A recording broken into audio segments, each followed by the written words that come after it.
Account full ఆ తాడే పల్లి ఇల్లు ఇక తాళం వేసుకెళ్ళు అభివృద్ధి నిల్లు 5 ఏళ్ళు బతుకు డల్లు నువ్వు తప్పుకుంటే మేలు ఇక పైన కోడు ఇల్లు జరుగు జగన్ ఖాళీ చెయ్యి కుర్చీ జనరాజ్యం వస్తున్నది ఎన్నికల్లో గెలిచి ట్వింగ్ ట్వింగ్ ట్వింగ్ ట్వింగ్ ట్వింగ్ ట్వింగ్ ట్వింగ్ ట్వింగ్ ట్వింగ్ ట్వింగ్ వెళ్ళు వెళ్ళు వెళ్ళు నువ్వు పక్క సైడ్కెళ్ళు ఈ ఒక్క ఛాన్స్ చాలు ఇక నీకు మాకు చెల్లు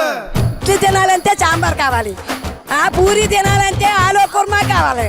ఆ ఆంధ్రప్రదేశ్ అడిగి తినాలంటే జగనే కావాలి. మా బాగోగులు మంచిగా చూసే బాబు గారికే వేస్తాం. జగన్కు మట్టిగా జరుగు జరుగు జరుగు జగన్ ఖాళీ చేయి కుర్చీ జనరాజ్యం వస్తున్నది ఎన్నికల్లో గెలిచి